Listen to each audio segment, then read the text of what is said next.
కూడా పేరు పేరున నమస్కారాలు. ఈరోజు మేము ఈ అబ్స్టైన్ కార్యక్రమం చేపట్టడానికి రెండు కారణాలు ఉన్నాయండి. ఒకటేమో పెద్దపల్లిని కాదని, పెద్దపల్లిలో స్థలాలు ఉన్నప్పటికీ కూడా స్థలాలు లేదు, ఇవ్వడం వీలు కాదంటూ మా పెద్దపల్లిలో జిల్లా కేంద్రంలో ఉండాల్సిన కోర్టును తీసుకెళ్ళి రాఘవపూర్లో ఎక్కడో మారుమూలకి, ఎక్కడంటే ఖచ్చితంగా గుట్టకి, ఇంకా కొంచెం పోతే కొంచెం గుట్టకే ఇస్తున్నారు. అది ఖచ్చితంగా అది శ్మశానాలు ఉన్నాయి. అది నిజానికి ఏమాత్రం సూటబుల్ ప్లేస్ కాదు. సెక్యూరిటీ రీజన్స్ కానీ, ట్రాన్స్పోర్టేషన్ కానీ ఏది లేదు అక్కడ. కేవలం గుట్ట. ఆ గుట్ట ఉదిపోయి మమ్మల్ని ఏం చేయమంటారో మాకైతే అర్థం కావట్లేదు.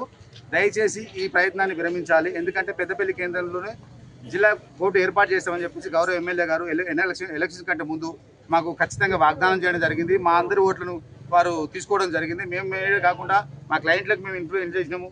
మా ఫ్యామిలీ మెంబర్స్ అందరితో కూడా ఆయనకు ఓట్లు వేయించి ఆయన గెలుపులో మేము కూడా మా పాత్ర ఉండేది ఖచ్చితంగా. అప్పుడు వచ్చేసి గతంలో కూడా మా సురేష్ బాబు గారు ప్రెసిడెంట్గా ఉన్నప్పుడు మేము కన్నాల్లో ల్యాండ్ కూడా తీవ్రంగా వ్యతిరేకించిన సందర్భంలో మన ఎమ్మెల్యే గారు మా యొక్క శిబిరానికి విజిట్ చేసి ఖచ్చితంగా నేను గెలవంగానే పెద్దపల్లి స్థానికంగానే మీరు ఎక్కడ సూచిస్తే అక్కడ నేను కోర్టు ఏర్పాటు చేస్తానని చెప్పేసి మాకు వాగ్దానం ఇవ్వడం జరిగింది. వాగ్దానంతో పాటుగా మాకు రిటర్న్గా ఒక అఫిడవిట్ రూపకంగా తెలుగులో బాధ్యత ఒక రిటర్న్ అఫిడవిట్ మాకు ఇవ్వడం జరిగింది. మేము సంతకం పెట్టి ఇవ్వడం జరిగింది. మేము ఏమంటున్నామంటే మీరు దయచేసి మీరు అందరికీ అన్ని చేస్తూ ఉన్నారు. మా అడ్వకేట్లకు కానీ, ముఖ్యంగా మా అడ్వకేట్లు కూడా కాదు, లిటిగెంట్స్ అనే ఇంపార్టెంట్. కక్షిదారులు ఏంటంటే మారుమూలల నుంచి వచ్చే కక్షిదారులు ఎవరు కూడా పెద్దపల్లికి రావాలి, పెద్దపల్లి నుంచి ట్రాన్స్పోర్టే లేని రాఘవపూర్కి వెళ్ళాలి, రాఘవపూర్ నుంచి మళ్ళీ బస్టాండ్లో దిగి మళ్ళీ గుట్ట ప్రాంతానికి వెళ్ళాలి. ఇది ఎంత మాత్రం కరెక్ట్ కాదు. Security reasons. ఇప్పుడు సపోజ్ నేను ఒక ఏ అనే వ్యక్తి మీద నేను కేసు వేస్తానండి. నేను ఏ మీద కేసు వేస్తే ఆడ ఎదురు నా మీద కక్ష పెంచుకుంటాడు, లేదంటే నేను కూడా ఆయన మీద కక్ష పెంచుకుంటాడు. ఆ కక్షలతోని ఐసోలేటెడ్ ప్రాంతం అంటే ఏకాంతంగా ఉన్న ప్లేసెస్కి ఇంకా పోతే ఏదైనా జరిగే ప్రమాదం ఉంటుంది.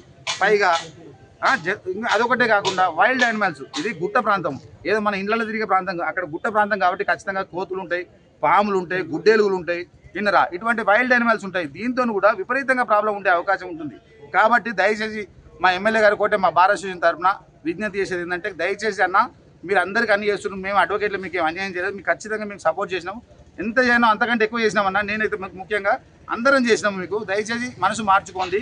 వీళ్ళు ఎవరో ఒకరిద్దరు అడ్వకేట్లు చెప్తా ఉన్నారు. మాకు అర్థమైంది ఏంటంటే వాళ్ళ స్వార్థ ప్రయోజనాల కోసం ఒకరిద్దరు అడ్వకేట్లు లేదన్నా రాఘవపురే బాగుంటుంది, అందరూ ఒప్పుకుంటారని అంటున్నారు. నిజానికి మేము 11వ తారీఖు 8వ నెల 11వ తారీఖు అనుకుంటే, నాకు ఖచ్చితంగా డేట్ గుర్తులేదు, రెజల్యూషన్ మేము పాస్ చేసుకున్నాము. రెజల్యూషన్లో 95% మంది పెద్దపల్లి ఉండాలని చెప్పేసి అడ్వకేట్లు అందరూ కూడా ఏకంగా ముక్తకంఠంతో రాఘవపూర్ వద్దు పెద్దపల్లి ముద్దు అనే శ్లోకంతో మేము రిజల్యూషన్ చేసుకోవడం జరిగింది. దాంట్లో మా ప్రెసిడెంట్ గారు కూడా సంతకం పెట్టడం జరిగింది. తర్వాత ఏమైందో మాకు తెలియదు. కానీ మళ్ళీ కొంతమంది అడ్వకేట్స్తో గ్యాదర్ చేసుకొని కొంతమంది దొంగ సంతకాలు పెట్టించి అది మళ్ళీ హైకోర్టుకు మాకు రాఘవపురే కావాలంటగా అక్కడ ఒక రిప్రజెంటేషన్ ఇచ్చినారని మాకు తెలిసింది. అది ఎంతవరకు కరెక్ట్ మాకు తెలియదు. మేము కాపీ తెప్పించుకుంటాము. విన్నరా, అది చాలా తప్పు అని చేసింది. రిజల్యూషన్ కాదని ఒక ప్రెసిడెంట్ చేయడం అయితే పక్కా తప్పు అండి. ఎందుకంటే మేము ఏం చేస్తలేము అనుకుంటున్నారు, రాఘవపూర్లో కోర్టు పడితే మేమే కాదు, జూనియర్ అడ్వకేట్లకు 1000-2000 కంటే ఎక్కువ ఫీజు ఇచ్చే పరిస్థితి లేదు. విన్నరా, జూనియర్ అడ్వకేట్లు 1000-2000కు 4 ఏళ్ళు 5 ఏళ్ళు ఫైల్ మోయాల్సి వస్తుంది. ఎట్లా వీలవుతుంది? బైకాట్ రెండో కారణం అదే చెప్తా ఉన్నాను. బైకాట్ చేయడానికి కారణం ఏంటంటే, నిన్న శనివారం రోజు మా జూనియర్ అడ్వకేట్స్ కొంతమంది సీనియర్ అడ్వకేట్స్ అందరూ కూడా గౌరవ ఎమ్మెల్యే గారిని వారి క్యాంప్ ఆఫీస్లో కలవడం జరిగింది.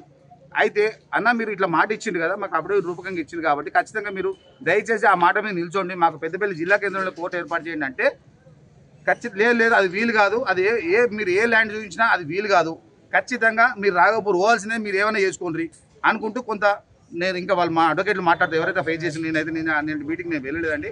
ఎవరైతే వెళ్ళిండో వాళ్ళకి ఖచ్చితంగా మరి అక్కడ ఏం జరుగుతుంది నాకు కూడా అక్యురేట్గా తెలియదు. సో మా బాధ ఏంటంటే, ఎమ్మెల్యే గారు దయచేసి మీ వైఖరి మార్చుకోండి, దయచేసి అన్న మార్చుకొని పెద్దపల్లి జిల్లా కేంద్రం మీరు ఏదైతే మాట ఇచ్చిండ్రో ఆ మాటను ఖచ్చితంగా మీరు అమలు చేయండి అన్న.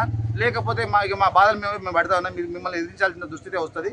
దయచేసి అన్న మా అడ్వకేట్లను కాదంటే మీకు ఎంత అయినా అంతకంటే ఎక్కువ చేసినా మేము. విన్నరా, దయచేసి పెద్దపల్లి టౌన్లోనే పట్టణ పరిధిలో జిల్లా కోర్టు ఏర్పాటు చేయండి. మేము ముఖ్యంగా సూచించే జాగలేదంట, అగ్రికల్చర్ మార్కెట్లో దాదాపు 5 ఎకరాలు వేకెంట్ ఉంది, షెడ్లు కానీ ఎటువంటి నిర్మాణం లేకుండా 5 ఎకరాలు జాగు ఉంది, అదైనా ఇవ్వండి. ఐటీఐ గ్రౌండ్లో మాకు తెలిసిందంటే సెంట్రల్ గవర్నమెంట్ నుంచి స్టేట్ గవర్నమెంట్ ఒక 9 ఎకరాలు 34 గుంటలు ఏదో వచ్చింది, అది కూడా అందులో 4 ఎకరాలు ఇవ్వండి మాకు సరిపోతుంది. అంతకుంటే మాకు ఏం అవసరం లేదు, కేవలం 4 ఎకరాలు ఇస్తే సరిపోతుంది. 4 ఎంపీడీ ఆఫీస్, సరే ఎంపీడీ ఆఫీస్ మేము అన్నాము, ఎంపీడీ ఆఫీస్ అనేది ఆయనకు డ్రీమ్ ఉండేనట ఎంపీడీ. నిజానికి ఆ bus depot MPD place correct కానే కాదు. ఎందుకంటున్నామంటే అక్కడ పొల్యూషన్ ఒకటి అవుద్ది, స్కూల్స్ ఉన్నాయి మీరు చూడండి, ట్రినిటీ లాంటి స్కూల్, పెద్ద స్కూల్, చిన్న స్కూల్స్ కాదు. ఐటీఐ కాలేజ్ ఉంది, ఇంకా గాయత్రి డిగ్రీ ఇట్లాంటి చాలా విద్యా సంస్థలు ఉన్నాయి. ఈ ట్రాఫిక్ బస్సులు కనుక రెగ్యులర్గా ఫ్లో అయితే ఎంత ఇబ్బంది, ఎవరికేమైనా అయితే ఎవరు జిమ్మదారి? రైల్వే స్టేషన్ రూట్ కూడా ఉంది. సో కాబట్టి దయచేసి అన్న అది మీరు ఏదైతే శంకుస్థాపన చేసి ఏమైనా అవకాశం ఉన్నా దయచేసి ఆ ప్లేస్ని క్యాన్సిల్ చేసి మాకు ఇవ్వండి. ఈ డిపో ఏదైతే ఉందో మీరు రాఘపూర్ పెట్టుకోండి, చాలా పెద్ద విషయం కాదు. బస్సులు పోతాయి, మేము కచ్చిదారులు ఎంత అవుతుంది? ఇప్పుడు పెద్దపల్లి కాగదని రాఘపూర్లో కొడితే కచ్చిదారులు ఇప్పుడు మారుమూల ప్రాంతాలను ఓదల గుంపుల ప్రాంతం టేలెంట్ వాళ్ళు రావాలంటే దాదాపు 50 కిలోమీటర్ల పైన రావాలి. దుబ్బపల్లి ఇట్లాంటి చాలా ప్రాబ్లం అవుతుంది. దయచేసి మీరు కోఆపరేట్ చేయండి అన్న. పోక్సో కేసెస్ ఉంటాయి. ఇంకా ఏంటంటే సెక్యూరిటీ అంటే ఇంతకుముందు చెప్పినట్టుగా పోక్సో కేసెస్ కానీ ఇంకా చాలా ప్రమాదం. ఎందుకంటే ఒక క్లయింట్ మీద కేసు వేసినట్టు ఆటోమేటిక్గా కక్ష పెంచుకుంటాడు. అది దాన్ని అదునుగా చూసి ఇంకేమైనా అయితే ఇది నథింగ్ బట్ ప్రోత్సహించడం లాంటి ఒక సందర్భం అవుతుంది. దయచేసి అన్న మీరు దయచేసి ఈ ప్రయత్నాన్ని మానుకుంటూ దయచేసి మళ్ళీ చెప్తా ఉన్నాం, మా అడ్వకేట్ని కాదనకండి. పెద్దపల్లి జిల్లా కేంద్రంలో జిల్లా కోర్టును ఏర్పాటు చేయాల్సిందిగా మేము కోరుతా ఉన్నాం. ధన్యవాదాలు. నిన్న మేము ఒక 20-25 మంది అడ్వకేట్లము ఎమ్మెల్యే గారిని కలవడానికి వారి క్యాంపస్కి వెళ్ళినాం. అంతకుముందు మా అడ్వకేట్లు శివపల్లె కూడా వెళ్ళినట్టు కానీ వాళ్ళకి అవకాశం దొరకలేదు. సరే ఈరోజు ఏం చేసినాం, నిన్న వెళ్ళిన తర్వాత శనివారం నాడు వెళ్ళిన తర్వాత ఏం చేసింది కదా, మమ్మల్ని కూర్చోమని అని చెప్పిండు. అడ్వకేట్లు వచ్చిన వాళ్ళే కూర్చోమని వాళ్ళే కాన్ఫరెన్స్ హాల్ లోపల మేమంతా కూర్చున్నాను. ఒక 20 నిమిషాల తర్వాత బయటికి వెళ్ళి ఎమ్మెల్యే గారు ఏమన్నారు అని అంటే వీళ్ళంతా ఎవరు అని అడిగిండు. అడ్వాన్స్గా మేము అడ్వకేట్లు వచ్చినామని చెప్పినాం. వీళ్ళంతా ఎవరు అని అడిగిండు. ఇది పెద్ద అవమానం మాకు. వచ్చి కూర్చున్న వెంటనే నేను ఒక విషయం చెప్పదలుచుకున్నాను. ఎమ్మెల్యే అని అంటే విజయరమణారావు కాదు, ఎమ్మెల్యే అని అంటే కాంగ్రెస్ ఎమ్మెల్యే కాదు, ఎమ్మెల్యే అని అంటే పెద్దపల్లి నియోజకవర్గ ప్రజాప్రతినిధి.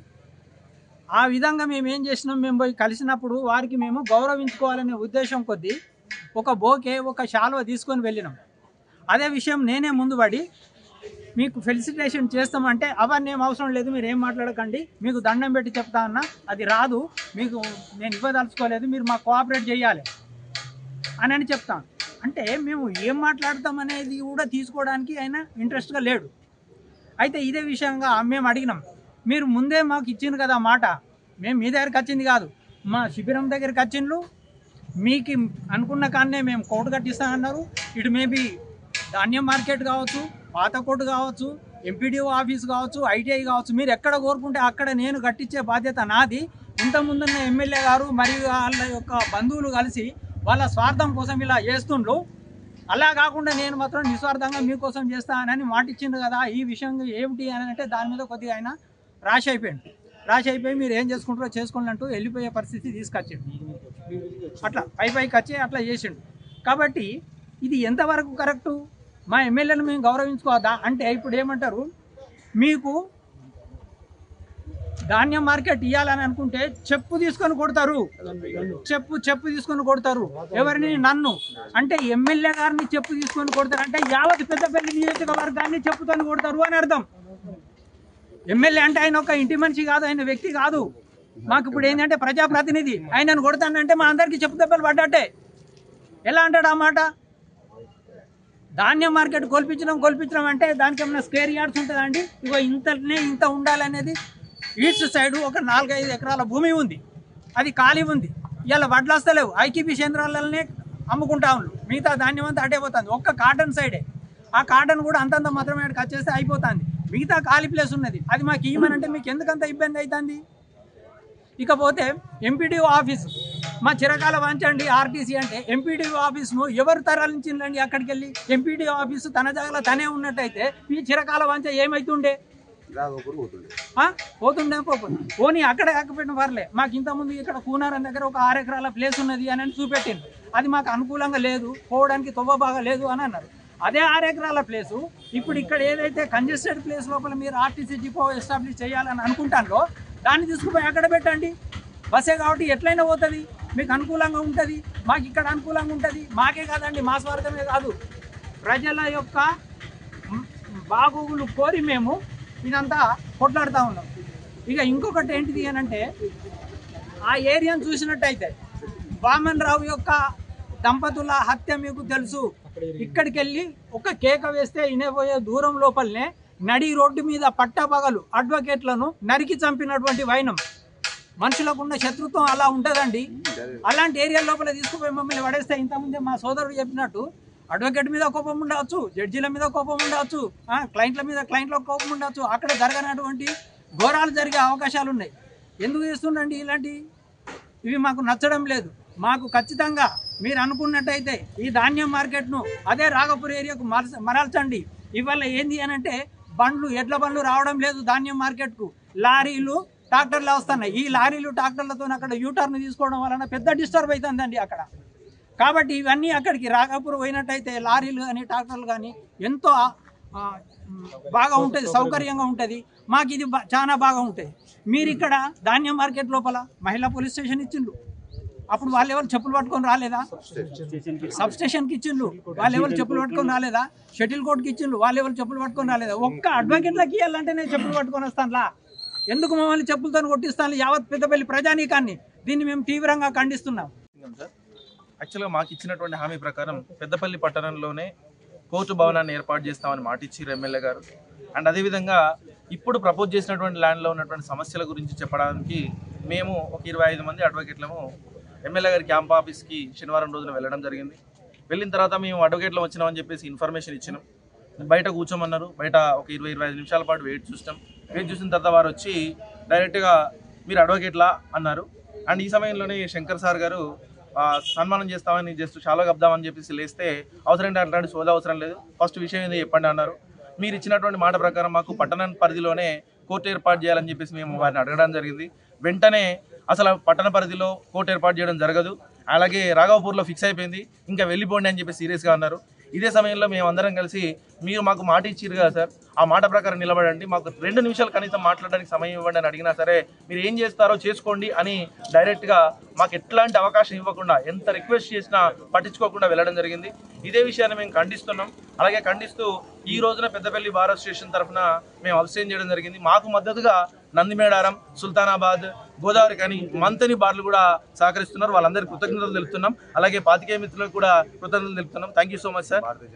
సో మిగిలిన వాళ్ళందరికీ మాకు సహకరిస్తున్నటువంటి అన్ని రాజకీయ పార్టీలకు కూడా కృతజ్ఞతలు తెలుపుతున్నాం. అట్లాగే ఎమ్మెల్యే గారికి ఇచ్చేటువంటి ఒక రిక్వెస్ట్ ఏంటంటే మాకు పట్టణ పరిధిలో ఏర్పాటు చేయాలని చెప్పేసి కోర్టు భవనాన్ని ఖచ్చితంగా పట్టణ పరిధిలో ఏర్పాటు చేయాలి. మీరు ఇచ్చిన హామీని నిలబెట్టుకోవాలి. ఫైనల్లీ ఖచ్చితంగా లోకల్లోనే ఉండాలి. అండ్ పెద్దపల్లి పరిధిలో మాకు ఇస్తారన్నటువంటి మాట ప్రకారం ఖచ్చితంగా నిలబడతారని చెప్పేసి ఆశిస్తున్నాం. Thank you so much sir. Thank you.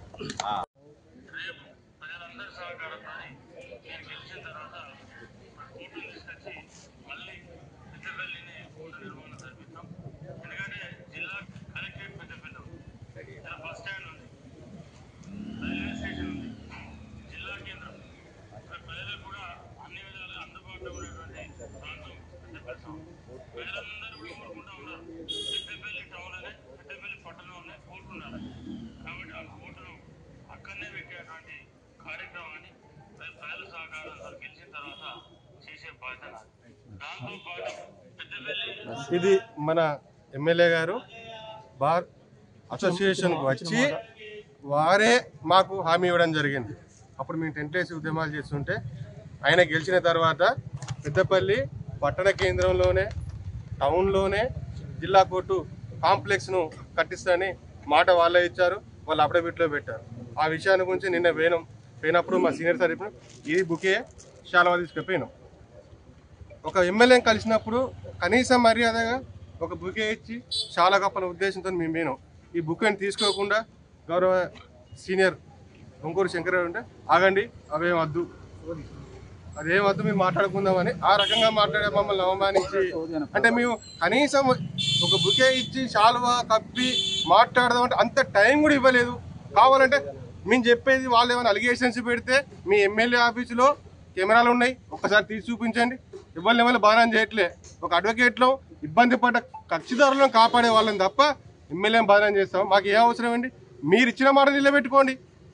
ఏదైతే జిల్లా కోర్టును జిల్లా కేంద్రంలో ఇస్తానని మీరే వచ్చి మీ అఫిడవిట్లో చెప్పి మీ ఎలక్షన్స్ కోసం వాడుకొని మళ్ళీ ఇప్పుడు మేము పోతే జాగలేదు, ఇక్కడ మార్కెట్ యార్డ్లో స్విమ్మింగ్ పూల్కి ఇచ్చిర్రు, సబ్ స్టేషన్కి ఇచ్చిర్రు, ఇన్ని ఇచ్చినప్పుడు ఉన్నారు అన్న. మరి మీరు ఎందుకు ఆ మాట ఇచ్చారంటే అప్పుడు నేను అనుకోలేదు, అప్పుడు నేను సర్వే చేయలేదు, నేను ఊహించలేదు.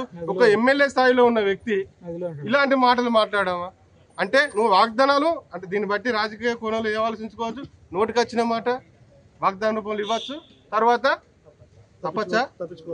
ఇది న్యాయ వ్యవస్థలో అందరం గౌరవించాల్సిన వాళ్ళమే. ఏదైతే మీరు మాట ఇచ్చిర్రో ఆ మాట మీద మీరు నిలబడండి. ఇప్పుడు కూడా మీరు నమ్ముతున్నాం, మీరు తలుసుకుంటే అవుతుంది. ఈ కోర్టు కాలేదంటే మీరే చేయనట్టు. ఎమ్మెల్యే విజయరమణారావు గారే పెద్దపల్లి కేంద్రంలో జిల్లా కోర్టు కాకుండా అడ్డుకున్నట్టుగా చరిత్రలో మీరు నిలిచిపోతారు. గుర్తుపెట్టుకోండి. రైతులు ఏమంటే మాకు గౌరవం ఉంది, మేము అందరం రైతు బిడ్డలం కదా. ఇక్కడ ఉన్న అడ్వకేట్లు మాకు కూడా వ్యవసాయ భూములు ఉన్నాయి. ఈరోజు ఏ ఊర్లో ఆ ఊర్లో ఐకేపీ సెంటర్లు వచ్చినాయండి, కొనుగోలు కేంద్రాలు. భూగర్భ జలాలు పెరగడం వల్ల పత్తి తగ్గించారు, పొలాలు చేసుకుంటారు. మాకు తెలియదు వ్యవసాయం గురించి. ఎమ్మెల్యే గారు వ్యవసాయం చేసారు. ఎక్కడ 10 ఎకరాలు మాకు మంచిగా 2-3 ఎకరాల భూమి ఉంది. మేము రైతులమే, పంటలు పండించే విధానం తెలుసు మాకు. అరే వ్యవసాయ మార్కెట్ అంత స్థలం ఇప్పుడున్న పరిస్థితులు అవసరం లేదు. సరే రాఘవపూర్ గుట్ట కూడా అక్కడ ఇవ్వండి, ఇక్కడ వడ్డది పెట్టండి, అక్కడ పత్తిది పెట్టండి, మేము సహకరిస్తాం. ఈ స్థలాన్ని మాకు ఇవ్వండి. లేకపోతే బస్ డిపో గురించి మేము చెప్పాం అన్న, ఇంత టౌన్లో ఈ పర్యావరణాన్ని నష్టం చేసుకుంటూ ఇక్కడ బస్ డిపో అవసరమా? ఇన్ని వందల బస్సులు పొగలెళ్తాయి, పొల్యూషన్ పెరుగుతుంది. అదే రాఘవపూర్లో ఇస్తే మీరు వర్క్షాపులు పట్టుకోవచ్చు, అక్కడ ఐటీఐ సెంటర్లు పెట్టుకోవచ్చు, అన్ని ఆర్టీ ఆఫీసు డ్రైవింగ్ టెస్ట్లో కూర్చో విపరీతమైన స్థలం ఉంది, దానికి వాడుకోండి. అక్కడ వన్యప్రాణుల మధ్యలో వాటిని ఇబ్బంది పెట్టి అక్కడ మాకు కోర్టు పెట్టి మాకు ఎలాంటి రక్షణ లేని ప్రదేశంలో మీరు కోర్టు తీసుకెళ్ళడం మేము ఖచ్చితంగా ఖండిస్తున్నాం. ఎమ్మెల్యే గారు మీరు గుర్తుపెట్టుకోండి, మళ్ళీ మీరే రావాలి, ఆ మాట ఒప్పుకోవాలి, ఈ బుకే తీసుకొని పోవాలి. ఇది అడ్వకేట్ జిద్దులు చెప్తాను. లేకపోతే మళ్ళీ 5 సంవత్సరాలకు ఇదే బుక్ ఒప్పుకోలేకపోతుంది. విజయన్న గారు మీరు గుర్తుపెట్టుకోండి. ఎందుకంటే అడ్వకేట్లు ఎప్పుడు చదివేం చేయలే. పెద్దపల్లి జిల్లా చేతిలో 3 సార్లు చేస్తున్నాం. ఈ బుకే నువ్వు వచ్చి మమ్మల్ని ఒప్పించి తీసుకోపోతావా, ఇంకోలేకపోతుందా అనే విషయం కాలమే నిర్ణయిస్తుంది. జై హింద్. పెద్దపల్లి బార్ అసోసియేషన్ నుండి శనివారం రోజు మధ్యాహ్నం సమయంలో గౌరవ ఎమ్మెల్యే గారిని కలవడానికి ఒక 25 మంది జూనియర్ సీనియర్ అడ్వకేట్లను కలిసి ఎమ్మెల్యే గారి క్యాంప్ ఆఫీస్కి వెళ్ళినాము. వెళ్ళిన సందర్భంలో ఆయన మీరు అడ్వకేట్లా అని మమ్మల్ని క్వశ్చన్ చేస్తూ, మీరు పెద్దపల్లిలో లేనా అని ఇంకా క్వశ్చన్ చేస్తూ వ్యంగ్యంగా మాట్లాడడం జరిగింది. దాని తర్వాత అన్న మేము మీకు ఫెసిలిటేషన్ చేస్తామంటే కూడా ఆ సోదాంత అవసరం లేదు అన్నట్టుగా మాట్లాడినారు. మాట్లాడిన తర్వాత అన్న మేము ఎందుకు వచ్చిన అని వారు అడిగిన సందర్భంలో అన్న మాకు జిల్లా కోర్టు జిల్లా కేంద్రంలో ఇస్తా అన్నారు, మీరు పెద్దపల్లి టౌన్లో ఇస్తా అని మీరు మాట ఇచ్చినారు, మీరు అఫిడవిట్ ఇచ్చినారు, దానికోసమే వచ్చినామన్నా, దయచేసి మీరు అది రాఘవపూర్ తీసుకుపోయే ప్రయత్నం ఏదో జరుగుతూ ఉంది, దాన్ని ఆపండి అని చెప్తే మీరు ఏం చేసుకున్నా కూడా రాఘవపూర్ అనేది ఆగదు, మీరేమైనా చేసుకోండి అన్నట్టుగా మాట్లాడి వెళ్ళిపోయే సందర్భంలో అన్న మీరు ఇచ్చిన అఫిడవిట్కు కట్టుబడి ఉండండి అంటే మా సీనియర్ అడ్వకేట్ బొంకూరు శంకర్ గారి మీదికి వస్తూ ఏదో బెదిరించినట్టుగా కొట్టడానికి వచ్చినట్టుగా చాలా గొడవ చేస్తూ అరుస్తూ మాట్లాడడం జరిగింది. ఆ సందర్భంలో ఎమ్మెల్యే గారి క్యాంప్ ఆఫీస్ బయట ఉన్న ప్రతి ఒక్కరు కూడా లోపల కురుకొచ్చే అంత గట్టిగా అడ్వకేట్లను బెదిరించే ప్రయత్నం కూడా జరిగింది. గౌరవ ఎమ్మెల్యే గారు గుర్తుపెట్టుకోవాల్సింది ఏంటంటే మేము అనకూడదు, కానీ మేమంతా మీ పార్టీ అధికారంలో ఉన్నప్పుడే తెలంగాణ ఉద్యమం చేసి మీ పార్టీనే గద్ద తీసి తెలంగాణను తెచ్చుకున్నాం. మాకు ఈ రాఘవపూర్ పోయే కోర్టు పెద్దపల్లికి తెచ్చుకునే పెద్ద విషయం కాదు. కాకపోతే మీరు గుర్తుపెట్టుకోవాల్సింది ఏంటంటే అంత దూరం తెచ్చుకోకండి, దయచేసి రాఘవపూర్ కోర్టును నిలిపివేసి ఇమ్మీడియట్గా పెద్దపల్లిలో ఎక్కడైతే భూమి ఉందో దాన్ని వెరిఫై చేయించి దాన్ని మీ ఆధీనంలోకి తీసుకొని మాకు అప్పగించాలని కోరుతున్నాము. లేదంటే ఉద్యమం అనేది ఉధృతంగా ముందుకు తీసుకుపోతాము. అదేవిధంగా మీరు గుర్తుపెట్టుకోవాల్సింది ఏంటంటే ఫేక్ ప్రామిసెస్ అని మేము పోయి ఎలక్షన్ కమిషన్కు కంప్లైంట్ ఇచ్చి మళ్ళీ మీకు మాకు వ్యక్తిగతంగా ఎటువంటిది ఉండకుండా మీరు చూసుకోండి. ఎందుకంటే మీరు కూడా మమ్మల్ని వ్యక్తిగతంగా మాట్లాడినారు, ఇంకా కూడా మేము ఓపిక పడుతున్నాము. మీరే మా బార్కు వచ్చి మా బార్లో ఉన్నటువంటి ఎవరినైతే మీరు అవమానించారో వారికి క్షమాపణ చెప్తారా, వాళ్ళని ఏ రకంగా సాటిస్ఫై చేస్తారో చేసి మాకు ఖచ్చితంగా మా బార్ అందరి నుంచి మీకు వచ్చేటటువంటి శాల్వా బొకేని మీరే తీసుకొని పోవాలి. లేదంటే ఇంతకుముందు మా సోదరుడు చెప్పినట్టుగా అది ఇంకొక ఎమ్మెల్యే గారికి మేమే పోయి వేయాల్సి వస్తుంది. ఇంకో 2 సంవత్సరాల తర్వాత ఎలక్షన్స్ ఉన్నాయి. దీన్ని దయచేసి మీరు దృష్టిలో ఉంచుకోవాలని కోరుతూ సెలవు తీసుకుంటాం.